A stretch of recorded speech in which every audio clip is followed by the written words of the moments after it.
Bom, retornamos então aqui ao nosso encontro sobre distúrbios hidroeletrolíticos. No nosso primeiro momento a gente falou aí do desequilíbrio ácido básico do nosso corpo, regulação do pH, né? Importante para a manutenção de funções metabólicas do nosso corpo, incluindo aí o equilíbrio dos eletrólitos, que são importantes na regulação da nossa osmolaridade, né? E das funções metabólicas das nossas células, como, por exemplo, processo de despolarização, né? Repolarização celular na transmissão do impulso nervoso, na contratilidade da musculatura do músculo esquelético cardíaco, enfim. Né? Então, o equilíbrio ácido básico pode interferir, sim, nos distúrbios, possíveis distúrbios hidroeletrolíticos, certo? Eu trouxe aqui inicialmente, a gente vai falar, além desses 3 eletrólitos, a gente também vai falar do magnésio, do fósforo e do cloreto, mas especificamente o sódio, o potássio, o cálcio são eletrólitos que estão mais comumente envolvidos em distúrbios, né? Levando a situações patológicas de pacientes que, inclusive, podem ser até confundidos com quadros sintomatológicos de AVCs, né? E às vezes o paciente não está tendo nenhum AVC, ele está tendo algum distúrbio hidroeletrolítico, né? Então vamos entender aqui as manifestações clínicas, né, e o tratamento de cada um deles. Então, o que são os distúrbios hidroeletrolíticos, né? Os distúrbios hidroeletrolíticos estão relacionados, gente, aos desequilíbrios das concentrações intra e extracelulares dos eletrólitos, né? Que tem uma importante função na manutenção da homeostase, das funções celulares, né? Uma importante função na osmolaridade também do nosso, né, evitando aí possíveis edemas, né, generalizados e enfim, por conta desse equilíbrio aí de eletrólitos que a gente consegue ter aí essa regulação. Os desequilíbrios, que são as carências ou os excessos, né, que vão repercutir de forma importante com os quadros de sintomas patológicos. Então, a concentração eletrolítica normal ela é necessária para o funcionamento adequado das funções celulares, da função do músculo esquelético, da função cardiovascular, na geração de potenciais de ação para a contração do músculo cardíaco, né?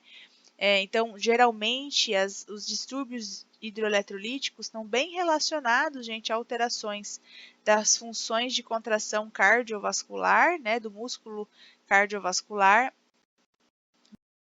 inclusive alterações em relação à contração da nosso músculo esquelético, causando sintomas de fraqueza, letargia, confusão mental, né? Então, a concentração eletrolítica ela tem essa importância no nosso corpo para se manter em parâmetros normais, certo? Em situações de desequilíbrio, elas precisam ser diagnosticadas a base da origem do problema, a correção desse problema para restabelecer o equilíbrio, né, a saúde do paciente. Bom, o primeiro eletrólito que a gente vai falar é, né, o cátion do sódio, né? O sódio é um eletrólito aí mais abundante no nosso meio extracelular, tá? No líquido extracelular. Ele é importante e essencial na bomba de sódio e potássio. Principal regulador da nossa osmolaridade, né, no volume do líquido extracelular. Ele que determina aí a retenção de água, causando edemas ou não, por isso é muito importante as concentrações de níveis normais de sódio, né? Controla a distribuição de água, então, por todo o corpo. É regulado pelo hormônio antidiurético, né, gente? Então, o hormônio antidiurético, a sede, o sistema renina-angiotensina-aldosterona, que vai determinar a excreção desse eletrólito aí, tanto pelos rins, né, como também pela sudorese, certo? Então, o sódio aí é regulado por esses sistemas. É responsável pela contração muscular, né, e a transmissão de impulsos nervosos, e tem seu valor de normalidade a nível sérico sanguíneo entre 136 a 145 mEq por litro, ok? Em situações, a gente tem duas situações patológicas em relação ao eletrólito do sódio. A gente tem uma situação de carência, né, deficiência de sódio, onde a gente vai ter a hiponatremia, né, que é valores abaixo de 136, e o excesso de sódio, onde eu vou ter a hipernatremia para valores acima da referência de 145, ok? Bom, é muito mais comum a gente encontrar situações patológicas de hipernatremia do que situações de hiponatremia. Como eu estou seguindo aqui a nossa referência do Brunner, eu vou tentar colocar conforme a ordem do livro, que fica inclusive mais fácil de vocês poderem visualizar isso aí no desenvolvimento do estudo pessoal de vocês, tá? Mas em situações de hiponatremia, onde a gente tem uma queda dos níveis séricos de sódio, geralmente isso está associado a doença pré-existente, como uma cirrose. Doença primária, né? Não pré-existente, perdão. Uma doença primária, como a cirrose e a insuficiência cardíaca, né? Onde o que vai acontecer, gente? Eu vou ter aí um desvio desse nível de sódio aí para esse meio aí extracelular que vai estar acontecendo acúmulo de água, né? Na cirrose, por exemplo, a gente observa isso no abdômen acítico, né? E na insuficiência cardíaca congestiva, a gente observa isso no edema generalizado, né? Então, o nível de sódio ele sai da corrente sanguínea, indo extravasando para o meio intersticial das células, causando edema, e aí a gente vai observar aí nessas situações uma hiponatremia, onde o nível sérico de sódio circulante na corrente sanguínea cai, né? Então, muito mais comum em doenças primárias, tá? Em situações de doenças primárias. O que a gente tem de sinais e sintomas, né? Diminuição do turgor cutâneo, né? Mucosa e peles secas, produção diminuída de saliva, né? Queda ortostática, edema depressível, né? Que é aquele edema que você aperta a pele do paciente e fica profunda da região onde houve pressão, náuseas, vômitos, cólicas abdominais, mal-estar, confusão mental, letargia. A maioria dos sintomas são muito parecidos, né? Mas é sempre importante a gente identificar a causa do problema para a gente poder tratar esse problema, né? Então, qual que é o tratamento? De base.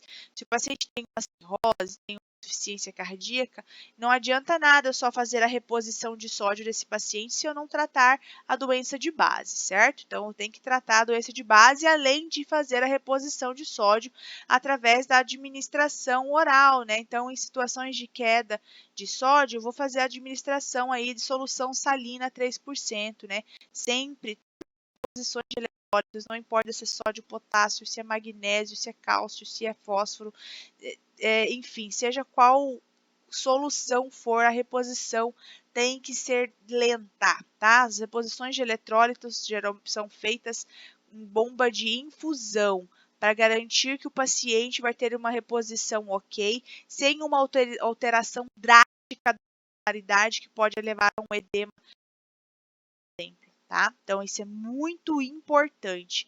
Reposição de eletrólitos em bomba de infusão. Se atentem isso nas prescrições médicas, ok? E isso é um cuidado da enfermagem. Então, o tratamento na hiponatremia seria, então, a infusão de solução salina 3%, né? Então, vai haver aí a diluição aí do soro 9% com um concentrado de cloreto de sódio, né? O NaCl é 20%. Então, faz a solução e infusão em bomba, ok? Pode também ser feita por reposição via oral. O que vai depender? O nível de hiponatremia, né? Se a gente tiver um nível mais leve, a reposição é feita oral. Se a situação for moderada a grave, a reposição deve ser feita de via endovenosa, certo? Em situações de hipernatremia, no aumento do sódio, é muito mais comum, tá? A hipernatremia geralmente está associada aí no aumento da concentração de sódio, né? Tem em situações onde eu tenho uma perda muito de água, e aí eu tenho essa concentração de sódio aumentada em nível sérico.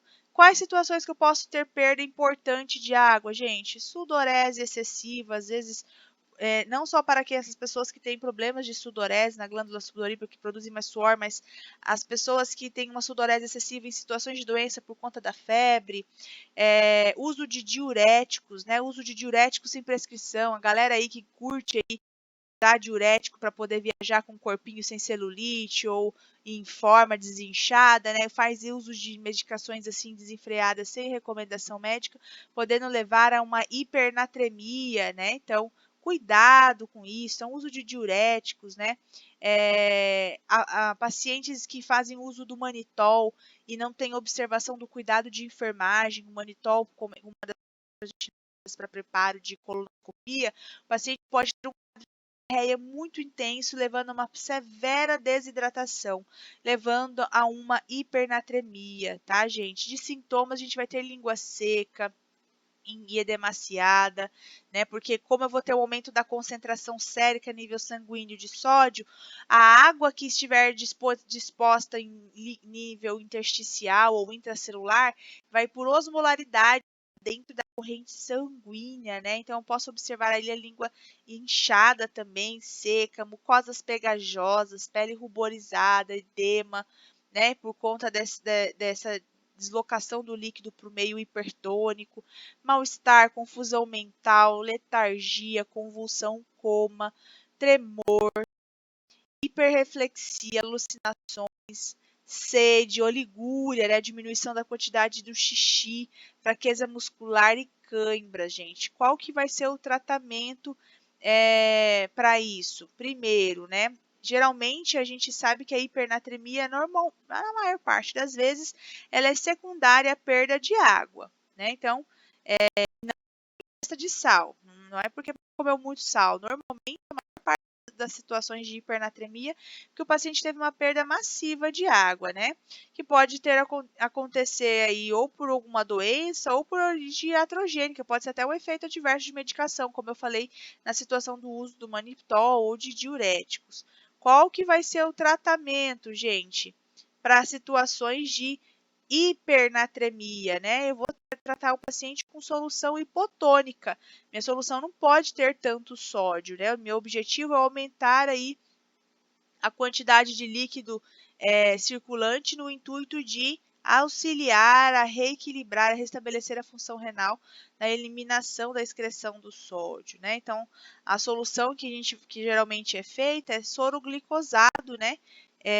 Com água destilada ou água destilada, cloreto de sódio, né, na intenção de reduzir o número sérico de sódio, ok? Lembrando que todas as reposições de volume, seja hipertônica ou hipotônicas, sempre devem ser realizadas vagarosamente, tá?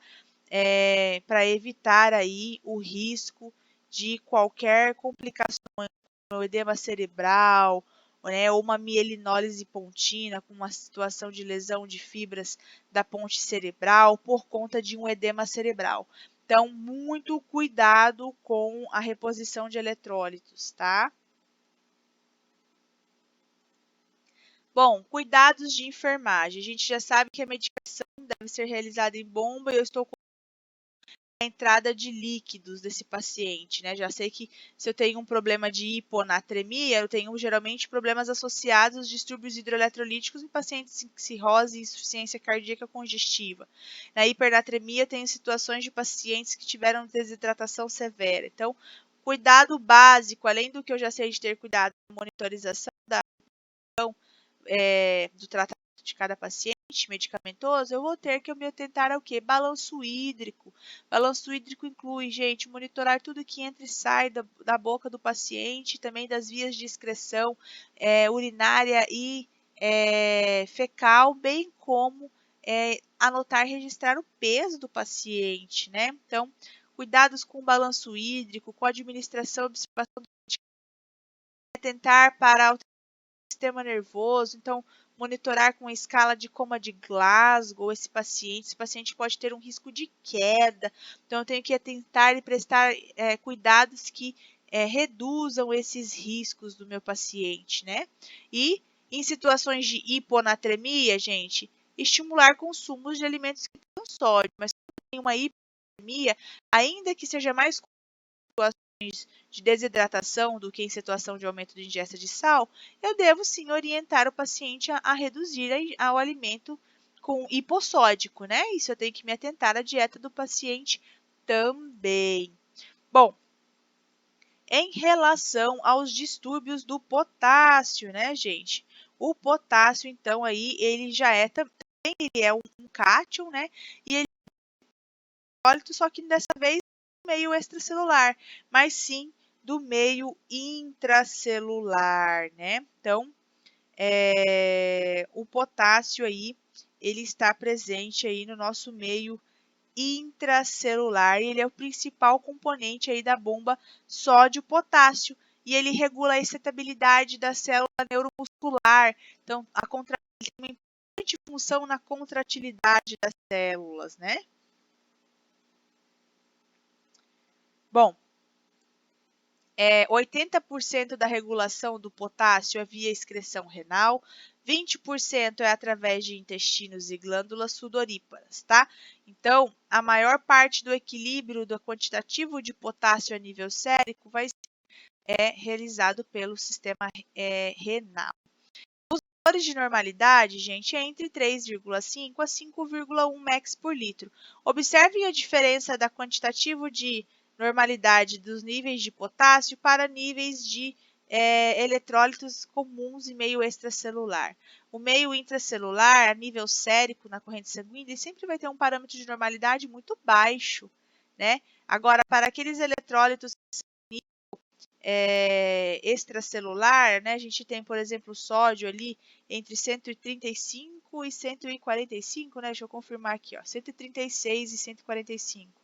Olha como é muito mais alto o valor de referência, porque ele está no meio extracelular. Aqui eu estou falando de um eletrólito que fica dentro da nossa célula. Então, eu vou avaliar na corrente sanguínea no meio extracelular. Os valores são mais, tá? Situações de patologia que eu tenho para a situação do potássio, gente, é também em situações de carência ou em situações de excesso, né? Na situação de carência, eu vou ter aqui a hipocalemia, né? Ou a hipopotassemia, para valores menores que 3,5. E o excesso, onde eu vou ter a hipercalemia ou a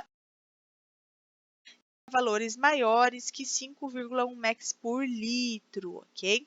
Bom, em relação à hipocalemia, gente, a hipocalemia, na verdade, a gente tem aí em situações de hipocalemia associadas a problemas de perdas renais. Se eu tenho uma perda da função renal, eu vou ter aí, posso ter um efeito aí na redução da quantidade de potássio, né, na minha circulante na corrente sanguínea, ou também em relação a situações de perdas intestinais ou por problemas medicamentosos, né? Geralmente, a hipocalemia, ela é associada,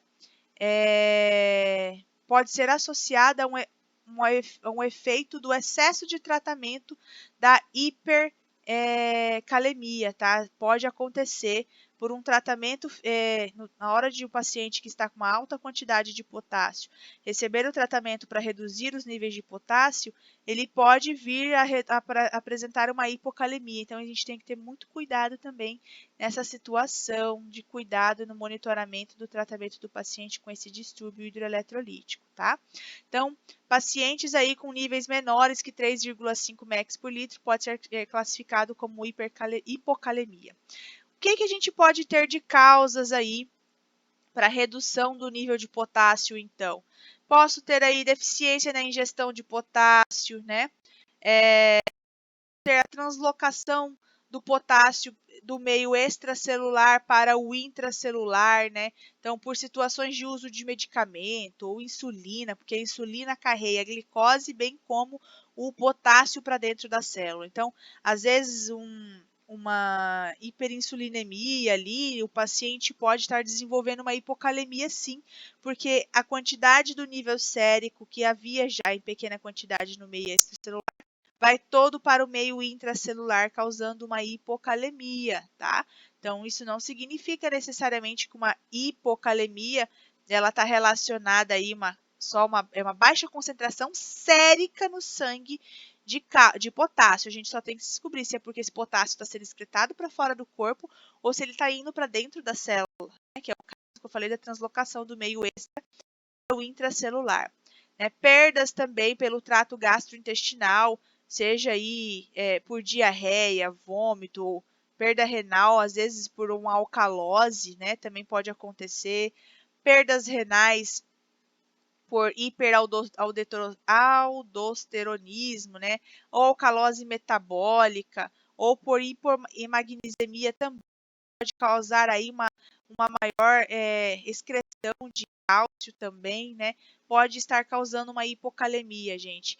Qual que é a nossa preocupação em situações aí de hipocalemia? Tanto na hipo quanto na hiper, né, calemia. A minha maior preocupação com esse eletrólito do potássio é que ele tem aquela importante função que eu falei no slide anterior em relação à regulação muscular, ênfase, gente, no músculo cardíaco, tá? Aí o potássio tem uma importante função excitatória aí no desenvolvimento do potencial de ação para a contratilidade do músculo cardíaco. Então, em situações tanto de hipo quanto de hipercalemia, eu posso vir a evoluir uma parada cardiorrespiratória. Em situação de assistolia ou de atividade elétrica sem pulso. Isso é muito importante. Então, pacientes com esses distúrbios, seja hipo ou seja hiper, vão apresentar alterações de ECG, tá? Então, vão apresentar arritmias cardíacas, ok? Se a alteração for muito severa, o paciente pode evoluir para uma parada, uma fibrilação e parada respiratória. Algumas diferenças existem entre o ECG nas situações de hipo e em situações de hipercalemia. Na situação de hipocalemia, gente, eu vou ter aqui no ECG uma tendência, né, a esticar a linha do eletro, né, como se eu estivesse esticando a linha do eletro para o paciente parar. Então, olha só, eu vou ter um achatamento, uma diminuição do tamanho dessa curva T, olha só. Ela vai ficando mais curtinha, ó, na tendência de acabar ficando reta, tá vendo? Perdendo aí, então, esse processo aqui, o que significa a repolarização, né, na contratilidade do músculo da parte ventricular. E olha só, além de eu ter o achatamento da curva, eu vou ter um aumento do PR. Olha só, aqui no PR, ó, aqui é o complexo PR, né? Olha só o que a gente vai observar aqui, ó. Um aumento, em vez de ter esse distanciamento aqui, observe que o distanciamento fica maior. Então, é como se eu estivesse puxando a linha do eletro para cá e para cá, né? Até causar a desagregação, que é o QRS, onde o paciente vai parar, tá? Então, a tendência é como se um cabo de força, um puxa para cá e outro puxa para cá, e a gente tem a desagregação por final desse complexo aqui, levando à parada em situações muito mais graves, né? Tratamento para situações de hipocalemia, né? Primeiro, sintoma, gente, sintoma além da alteração do ECG e o que eu vou falar para vocês é fraqueza muscular, fraqueza e astenia, é o mais comum, tá? Qual que é o tratamento? Gente, o tratamento é reposição de potássio, tá? Se a minha hipocalemia for mais branda, o paciente estiver aí com um valor maior que 3, estiver entre 3 a 3,3, né, 3,2 de cálcio, vai estar baixo o valor, mas eu consigo trabalhar aí o paciente no tratamento via oral. Aí você vai fazer a reposição com o xarope, que vocês vão observar nas prescrições médicas, é paciente com uso de xarope de KCl, né? Ou o uso do comprimido de Slow-K, que é o comprimido de potássio também, certo? Em situações que o paciente apresenta potássio menor que 3, o tratamento de reposição venosa, ok? Também aí do potássio, beleza? Bom, em situações da hipercalemia, gente, na hipercalemia, também assim como na hipocalemia, eu vou ter a tendência aí à parada cardiorrespiratória, uma evolução do paciente para uma fibrilação ventricular, né, ou por uma ter também alteração do ECG. A diferença da alteração do ECG, gente, é que em vez de eu ter um achatamento da curva, a curva T ela vai ficar mais alta, ó, uma curva T normal. E aqui, ó, ela vai ficando, conforme os níveis de potássio vão subindo, a curva T vai ficando mais alta, ó. Ela vai puxando até desenhar todos os complexos anteriores. Tenho também um aumento do espaço PR, né? Aqui, olha só, como se a curva T puxasse a linha do elétron para cima até esticar o restante daqui. Ao contrário do que a gente observa na hipocalemia, onde eu observo que esse lado puxa para cá, esse daqui tende fosse um cabo de guerra. Aqui não, é só a curva T que tende a ir puxando, aqui vai se afastando e dissociando até haver uma completa desagregação desse complexo QRS, que é responsável pela contração ventricular, levando o paciente também a uma parada, tá? Então, os sintomas são bem parecidos, tá? Fraqueza da musculatura esquelética, paralisia muscular, né? Então, isso é muito comum de aparecer. Quais são as causas, gente? Geralmente, as causas da hipercalemia aqui podem estar associadas à excreção renal diminuída, também pode estar relacionada à translocação do intracelular para o meio extracelular, né? Então, em vez de igual lá na hipocalemia, onde o potássio pode entrar em maior quantidade para dentro da célula, né? Ele também pode voltar para o meio extracelular, causando um aumento sérico, né, dos níveis séricos de potássio, incapacidade de excretar potássio no rim por conta de alguma doença renal, né? A redução da excreção do potássio doença renal crônica por medicamentos, né? Então, diuréticos ou hemólise em situação de alguma hemotransfusão de pacientes com divergências dos soros, né? A gente pode ter hemólise aí e também levando aí a um aumento severo de cálcio, já que eu vou ter aí o cálcio não, perdão, gente, que se quebrou vai liberar potássio no aumentando o nível sérico, né? Ou enfim, pode ser por reação aí também efeito adverso de alguma medicação. Então, o tratamento em situações de hipercalemia, a primeira coisa que eu vou fazer antes de fazer o tratamento para reduzir os níveis de potássio, eu vou a membrana dos músculos para evitar aí uma parada, para estabilizar aí essa translocação de potássio entre as membranas celulares. Como que eu faço isso? Administrando gluconato de cálcio. Então, pacientes em hipercalemia é muito comum ter na prescrição médica o gluconato de cálcio, tá? Que vai estabilizar a membrana aí para evitar essa translocação do potássio da membrana intracelular para o extracelular, ok? Posterior a isso, eu vou ter que trabalhar a redução do potássio em nível sérico. Como que eu vou fazer isso, gente? Com solução polarizante e diurético de alça, que vai ajudar a eliminar o potássio, e soluções de soro glicoinsulinizado, né? Aquele soro que você prepara, glicosado a 5%, com insulina regular e administra em bomba de infusão. Esse soro ele é capaz de pegar a glicose vai se ligar à insulina para ser carreada para dentro da célula da pessoa. Quando a insulina carrega a glicose, ela não só carrega a glicose, como ela também coloca o potássio para dentro da célula junto com a glicose. Então, níveis séricos de potássio ajudando aí a reduzir aí a hiperpotassemia, né, a nível sérico, ok? Então, esses aí são os tratamentos. Bom, cuidados de enfermagem. Eu já sei que meu paciente tem um risco muito grande aí de desenvolver uma parada cardiorrespiratória por conta das alterações do potencial de membrana, certo? Bom, se eu já sei que o paciente tem esse risco, eu sei que esse paciente vai ter um risco de alterações no nível de consciência, meu paciente tem risco de queda, meu paciente pode ter um problema de distúrbio hidroeletrolítico por conta de alterações de função renal, se a origem for renal. Então, eu já sei que eu tenho que fazer controle de balanço hídrico, monitorar o peso né? E tentar para a ingesta de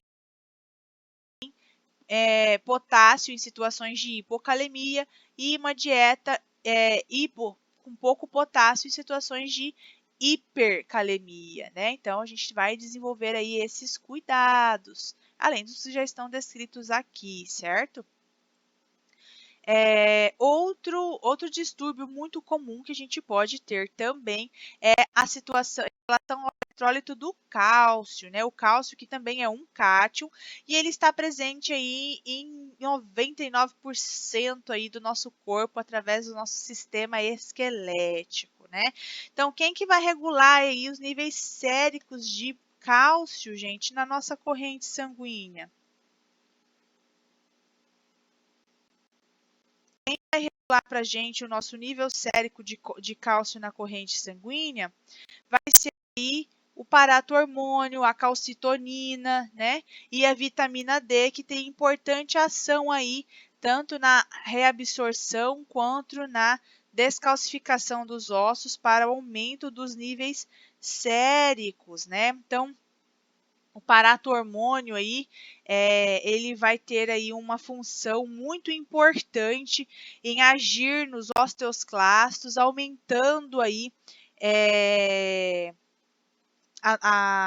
ele aumenta a degradação dos ossos, eliminando mais, tirando o cálcio dos ossos e aumentando esse cálcio em nível sérico, tá? A vitamina D e a calcitonina, gente, já tem um efeito contrário. A calcitonina vai atuar lá nos osteoblastos, auxiliando o quê? Junto com a vitamina D, na absorção, reabsorção do cálcio, né, nos ossos novamente. Então, a gente vai ter sempre esse controle através da retirada da fonte dos ossos e reabsorção dos ossos novamente do cálcio, certo? O cálcio tem uma função muito importante na transmissão dos impulsos nervosos, tá? E na regulação também da contração e relaxamento muscular. Tem função na coagulação sanguínea, tá? Tem função na condução adequada dos estímulos cardíacos. Então, alterações nos níveis séricos de cálcio também podem estar trazendo aí fraqueza, inclusive é uma disfunção cardíaca, né? Enfim. Lembrando que a vitamina D, gente, tem uma função muito importante no nosso corpo, auxiliar na reabsorção do cálcio nos ossos, tá? A vitamina D tem essa função e o fósforo, que é um outro eletrólito também muito importante para que o se fixe nos ossos. O fósforo tem essa função, tá? Então, por isso que em situações de hiperfosfatemia, eu posso ter aí uma hipocalcemia, onde muito cálcio vai ser agregado nos ossos e o nível sérico vai diminuir. A gente vai falar um pouquinho disso quando a gente for falar lá sobre o potássio, não, perdão, gente, o fósforo, tá? O nível de normalidade do cálcio na relação à corrente sanguínea é de 8,6 a 10,2 miligramas por decilitro, ok? O que vai... lembrando que ele está aí disponível aonde, gente? No meio extracelular, né? Que ele vai estar circulante na corrente sanguínea. Quais são as situações patológicas que eu posso ter? Situações de carência também, situações de excesso. Nas situações de carência, eu vou ter aí hipocalcemia com valores menores que 8,6. E em situações de hipercalcemia, onde eu terei valores aí acima de 10,2, ok? Bom, aqui eu trouxe só para vocês entenderem a regulação aí de nível sérico. Ó, se eu tenho uma queda do nível sérico de cálcio, o que vai acontecer com o meu paratormônio? Meu paratormônio, ele é responsável por ser liberado na corrente sanguínea para aumentar a descalcificação óssea, aumentando aí a nível sérico do cálcio, ok? Então, o paratormônio vai ter essa importante função. Se eu tenho um aumento muito grande de paratormônio e eu consigo chegar a um nível adequado de cálcio, naturalmente eu tenho uma redução por feedback negativo da produção desse hormônio, né? E se for necessário, eu vou ter aí um aumento aí, por conta dessa situação onde eu tenho queda do nível de cálcio sérico, além de eu ter o paratormônio liberando para aumentar a quantidade de cálcio circulante, eu também vou ter de cálcio pelo trato gastrointestinal e também uma reabsorção aumentada a nível renal, para que eu possa ter um aumento a nível sérico, tá? Se a situação for inversa, onde eu tenho um aumento do nível sérico de cálcio, o que que acontece? Se eu tenho muito cálcio circulante na corrente sanguínea, eu preciso reabsorver esse cálcio nos ossos. O que que vai acontecer? A vitamina D e o fósforo inibindo, na verdade, vão agir inibindo a reabsorção de cálcio a partir do osso. Perdão, gente, deixa eu corrigir aqui. A calcitonina vai agir como se eu tenho nível sérico? Ela vai inibir a degradação óssea, ela vai causar a reabsorção do cálcio no osso, tá? Em ação concomitante com a vitamina D e com o fósforo, para assim reduzir os níveis séricos de cálcio, tá certo? Então, se eu tenho cálcio sérico aumentado, meu corpo ele vai produzir calcitonina para os ossos reabsorverem esse cálcio e o nível sérico diminuir. Ao contrário do que acontece quando o meu nível sérico de cálcio cai e o paratormônio age nos ossos, liberando, bem como eu vou ter um aumento da absorção de cálcio pelo trato gastrointestinal através do que eu for ingerir nas dietas, e o meu rim também vai reabsorver mais cálcio, ok? Para melhorar a concentração sérica. Bom, gente, a hipocalcemia é um distúrbio que pode se manifestar aí causando alterações, que pode ser causado por conta de alterações da paratireoide ou destruição das glândulas paratireoides por alguma doença que pode ser inclusive oncológica, né? Uma diminuição da função. Então, ou seja, situações de hipoparatireoidismo, né? A gente pode ter aí a causa da hipocalcemia.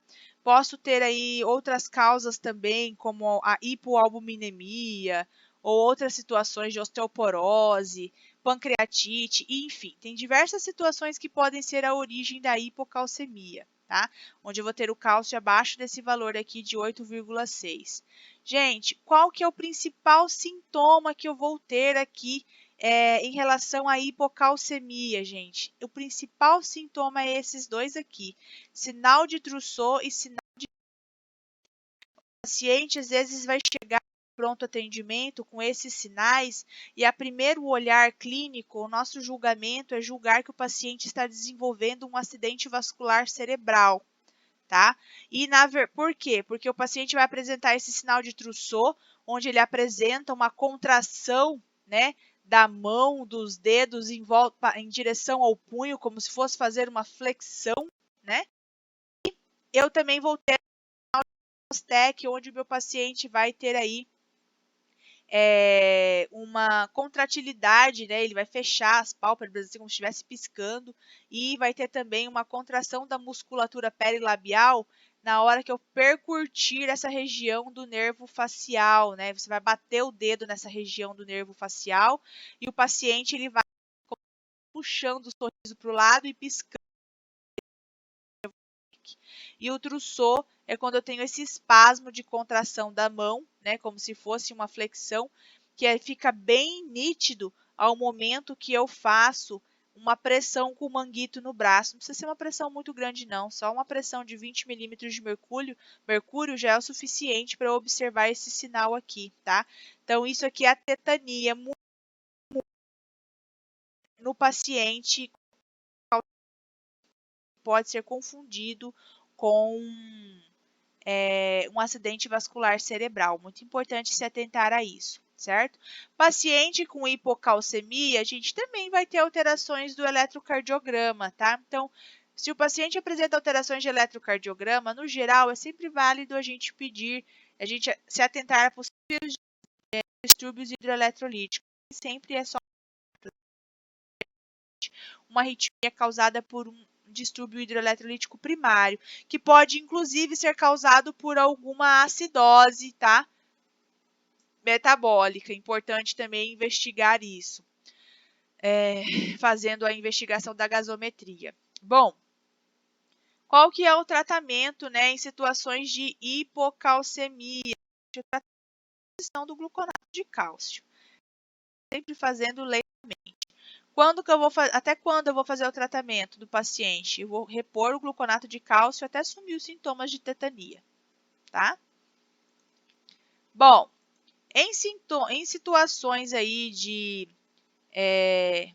hipercalcemia, que é um pouco menos comum, né, mas pode acontecer, é mais comum em situações de tumores, né, ou o uso de diuréticos que potencializam a ação do paratormônio, enfim. Intoxicação por vitamina D, insuficiência adrenal, mas em situações de hipercalcemia eu vou ter um aumento das concentrações de cálcio. Então, eu tenho que descobrir a origem do problema aí, que levou ao aumento das concentrações de cálcio, que pode ser problemas relacionados enfim, que levaram ao aumento da produção do paratormônio, que liberou mais cálcio, vou ter que investigar. Enfim, quais são os sintomas que esse paciente vai ter? Né? Hipotonia, letargia, bem como arritmias também, tá? O meu tratamento nessa situação aqui é tratar a causa subjacente, o que está causando o aumento de cálcio circulante, tá?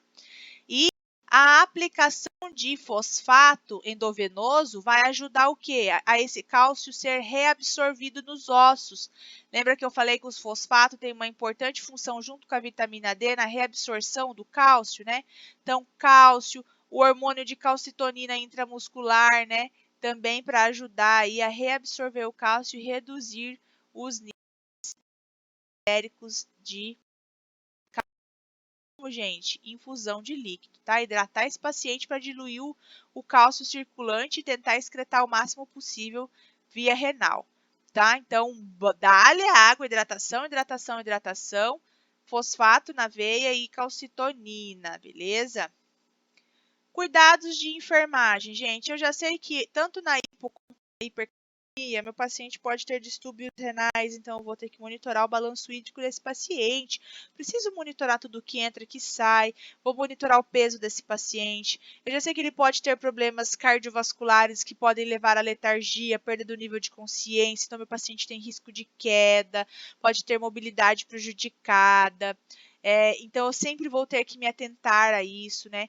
Em situações de hipocalcemia, é importante pensar se meu paciente tem distúrbios gastrointestinais que podem ter causado isso e pensar aí se ele fez algum uso de laxante ou não, orientar esse paciente, porque o uso de laxantes e antiácidos podem causar aí uma menor absorção do cálcio no trato gastrointestinal, então tem que conversar com esse paciente, fazer as orientações nutricionais que forem necessárias em situações de hipo, né? E em situações de hiper, eu preciso monitorar aí a frequência cardíaca do meu paciente, como na hipo também, né? E incentivar a ingesta de fibras para ajudar a eliminar mais, para não ter tanta reabsorção intestinal, para ajudar a eliminar. Então, eu preciso agilizar o trabalho do intestino para que o bolo fecal não fique muito tempo no trato gastrointestinal sendo absorvido ali os nutrientes. Então, a gente tem que trabalhar a melhora do fluxo intestinal para diminuir esse. Enfim, são N cuidados que a gente precisa ter com esse paciente, sempre pensando no problema de enfermagem e pensando no cuidado possível para melhorar a qualidade de saúde do paciente, certo? Bom, outro distúrbio que a gente pode ter é em relação à concentração de magnésio, né? Então, o magnésio aí, ele é um cátion também, muito abundante aí no meio intracelular, tá? Bem como o potássio. Então, depois do potássio, mais abundante é o magnésio. Ele pode ser encontrado em tecidos ósseos e moles, sendo eliminado pelos rins, age no metabolismo de carboidratos e proteínas, né? Seu equilíbrio é muito importante na função neuromuscular. Tem uma ação muito importante na junção mioneural e as suas variações podem afetar a situação de irritabilidade neuromuscular e contratibilidade, ou seja, ele altera a excitabilidade das fibras nervosas, tá? Posso ter uma alteração do nosso sistema aí de vascular, né? De vasodilatação. Posso posso ter aí bom, enfim, posso ter duas situações de doenças, né? Também situações de carência e situações de excesso, onde eu vou ter a hipomagnesemia e a hipermagnesemia. Os valores de normalidade é entre 1,7 a 2,6 miligramas por decilitro. Se eu tiver valores menores que 1,7, eu tenho déficit, carência. Se eu tenho valores acima de 2,6, um excesso, né? A hipermagnesemia. O que eu posso ter de causas aí em relação à hipomagnesemia? Diminuição da ingestão em situações de desnutrição, jejum prolongado, nutrição parenteral sem suporte de magnésio, que pode me levar aí uma diminuição da absorção de magnésio e por conta disso uma diminuição circulante, né, a nível sérico do magnésio. Uso de drogas, né, aminoglicosídeos, anfotericina, alguns tipos de antibióticos também podem interferir aí na absorção do magnésio. Doenças gastrointestinais que também podem causar má absorção desse nutriente. Perda excessiva urinária, então existem situações, tanto por uso de medicamentos ou como doenças aldosteronismo primário, acidose diabetes, né? Então, olha, mais uma vez, a acidose metabólica podendo interferir aí na eliminação renal do magnésio, causando uma hipomagnesemia, né? E outras situações como pancreatite, alcoolismo, né? O alcoolismo ele vai impedir aí a alteração da absorção gastrointestinal, já que o paciente entra em inanismo, né? Ele deixa de comer para beber, então eu posso ter aí uma desnutrição por conta disso. Sintomas, gente, o que eu vou ter de quadro clínico? A principal manifestação aí é fraqueza generalizada, né? E hiperexcitabilidade neuromuscular. Então, eu posso ter a apresentação de tremores, espasmos, né? Inclusive tetania. Tetania mais raramente. A tetania é mais comum na hipocalcemia, tá? Mas pode acontecer de apresentarem na hipermagnesemia, mas é muito raro, beleza? Tratamento, gente, dieta rica em alimentos que contenham nutrientes com magnésio, então verdes folhosos, amêndoas, sementes, legumes, tá? Sais de magnésio via oral e solução endovenosa de magnésio também, tá?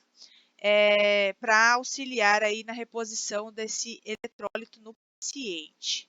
Gente, na hipermagnesemia, na hipermagnesemia, o que a gente vai ter de causas geralmente? Endocrinopatias, tá? Então, acromegalia, hipercalcemia, hipocalciúrica, familiar, insuficiência adrenal ou aumento da ingestão do magnésio, tá? Que pode ser causada por suplementos alimentares ou medicamentos, e enfim. Né, geralmente associada a medicamentos e a suplementos de dieta que podem aumentar esse nível sérico de magnésio, tá? Bem como cetoacidose, enfim. Quais são os sinais e sintomas? Queda do sistema nervoso central, o paciente pode estar apresentando, então, uma redução do nível de consciência, a pressão arterial severa no paciente, então a quantidade de magnésio vai fazer com que lembra que eu falei que o magnésio ele tem uma regulação na contratilidade muscular, né? As paredes dos vasos também são músculos que fazem vasoconstrição e vasodilatação. O excesso delas vai causar uma vasodilatação periférica, que vai reduzir a pressão arterial. Isso pode levar até a perda do nível de consciência, tá? Fraquezas, náuseas e vômitos. Ter também alterações do eletrocardiograma. Gente, tudo isso daqui, o que eu vou ter que ter de cuidado de enfermagem? Eu vou ter que ter atenção, monitoramento do balanço hídrico para controlar esse paciente, já que posso ter origem de disfunções renais. Vou ter que monitorar o peso desse paciente. O paciente tem risco de queda por conta da fraqueza, né? Mobilidade pode estar ao leito dependendo da situação clínica. Então, eu vou ter que essa situação, me atentar para esses sinais vitais, para detectar alterações cardíacas, né? Escala de coma de Glasgow para poder avaliar risco aí do perda do nível de consciência, tá? Então, vou ter que me atentar a isso. bem como na hipomagnesemia, estimular a dieta aí com aumento de alimentos contendo magnésio para melhorar a absorção, né? E na hipermagnesemia, gente, eu vou ter que ter atenção também com o padrão nutricional desse paciente para que ele não tenha mais ingesta de magnésio, né? E cuidado com a administração de medicamentos que contenham magnésio, para não levar esses pacientes aí a um maior comprometimento, beleza? Outro elemento que eu posso ter aí é o fósforo, né? O fósforo que tem uma importante função aí junto com a calcitonina e a vitamina D na reabsorção do cálcio nos ossos, bem como aí na constituição de tecido. Está presente na carne vermelha, é muito importante para quem precisa de energia, produzir energia ATP para fazer atividades de alta intensidade, né? Então é essencial para a função dos músculos e eritrócitos, formação de ATP, manutenção e equilíbrio ácido básico, né? Do sistema nervoso e metabolismo de carboidratos, e enfim. E é o principal ânion, né? Do ânion, gente, até agora a gente falou de cátion, agora é um ânion, né? Um sinalzinho dele é negativo, porque eu tenho mais elétrons do que prótons na formação dessa molécula. Bom, principal ânion presente aonde? No meio intracelular, né? O valor de normalidade é entre 3 e 4 miligramas por decilitro. Eu também posso ter duas situações patológicas, uma situação de excesso, onde vou ter uma hipo ou uma hiperfosfatemia, né? Que valores referentes a menor que 3 ou maior que 4, beleza?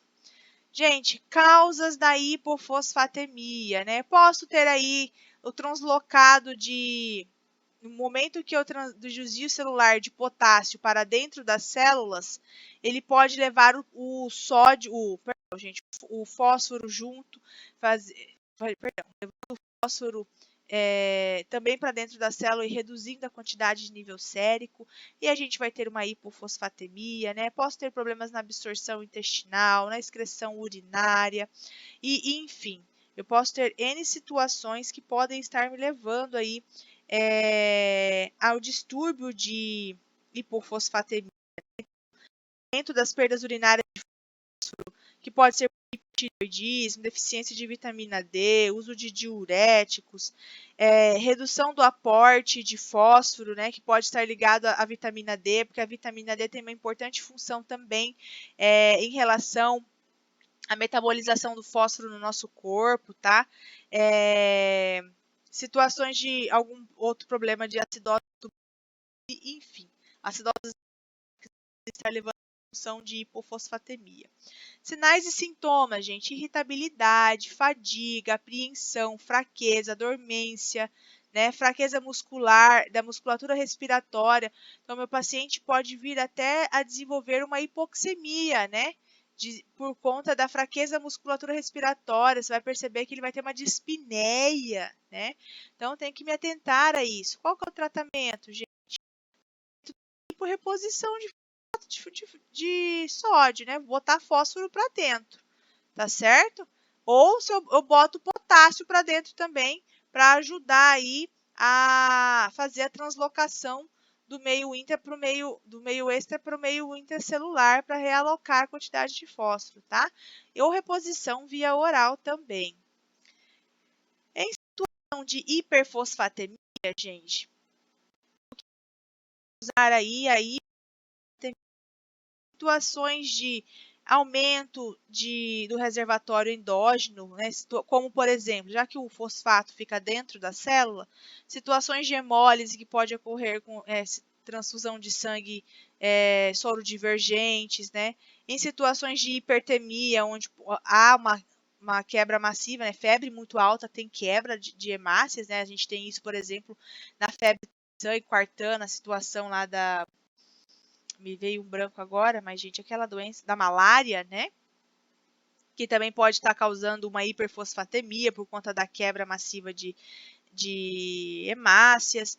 Uma alcalose respiratória que também pode estar causando isso, né? Ou uma acidose lática, enfim. Outra situação que pode causar hiperfosfatemia é aumento do suporte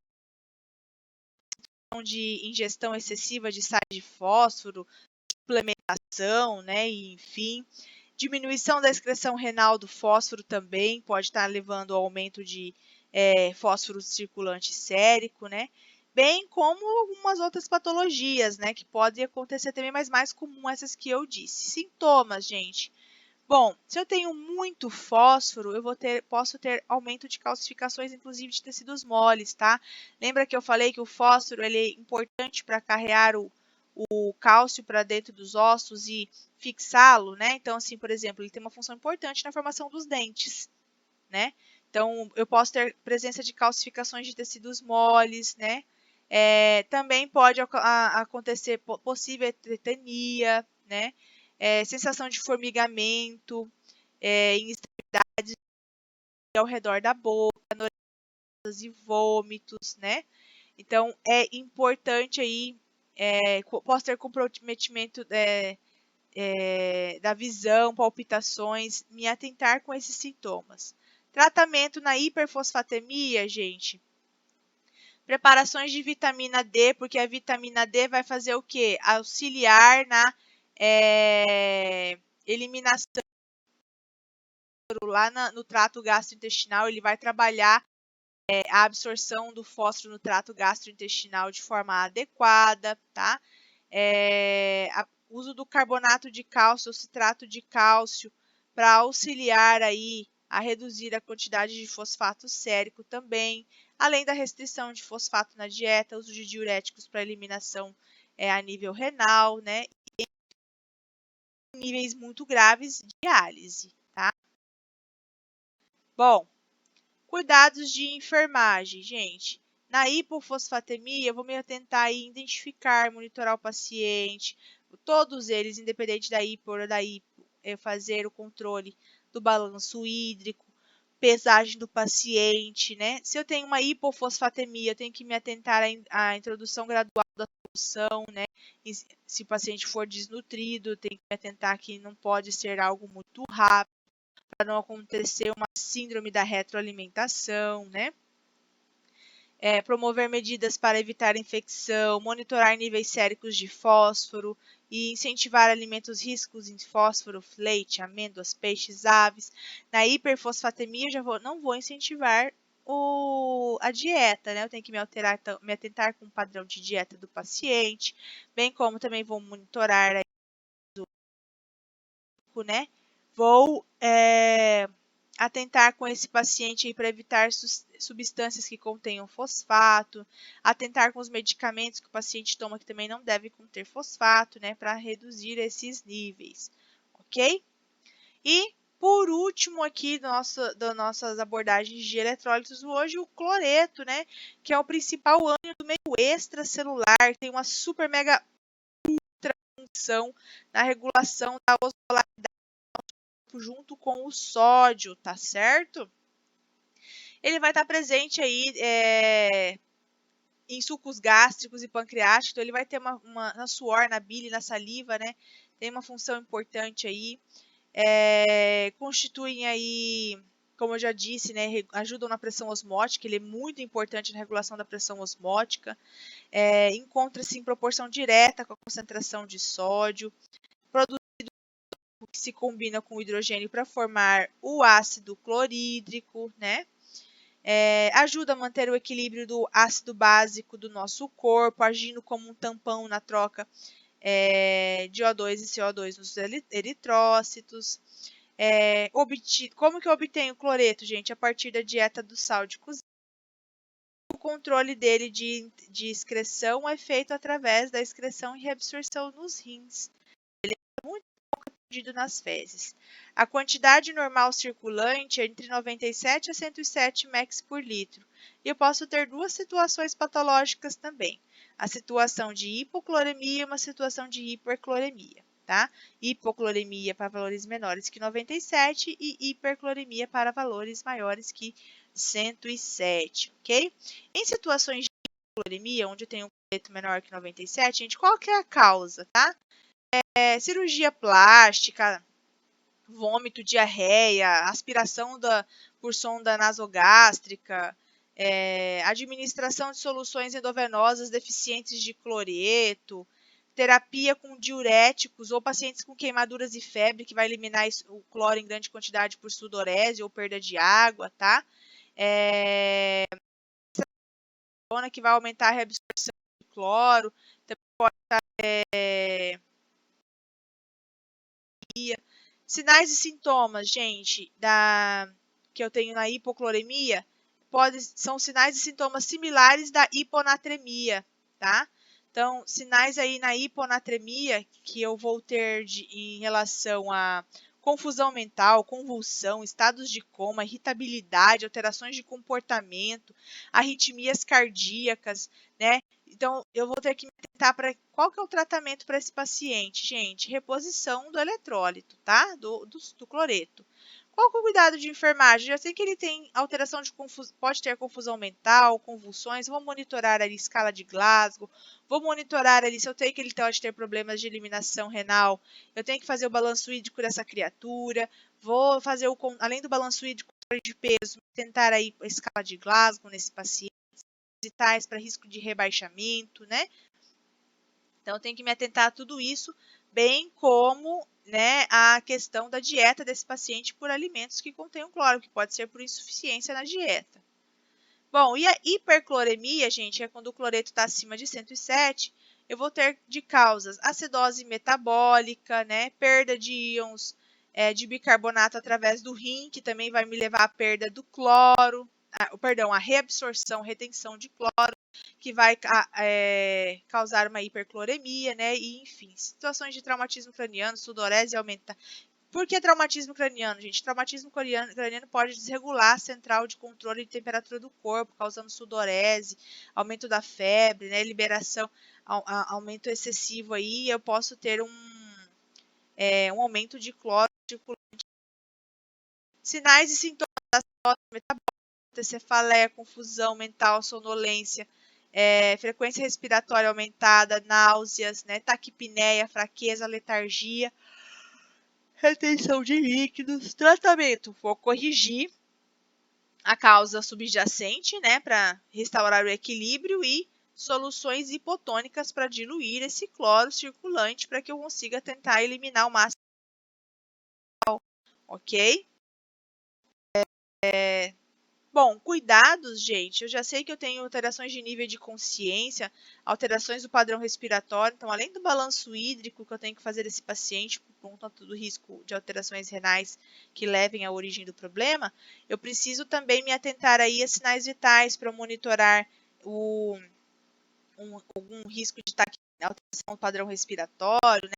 Escala de coma de gás, para poder avaliar se está tendo aí alguma baixamento do nível de consciência, e em situações de hipocloremia, fornecer alimentos ricos em cloro, né, e cloreto no caso, e hipercloremia eu tenho que me atentar em restringir essa dieta, ok?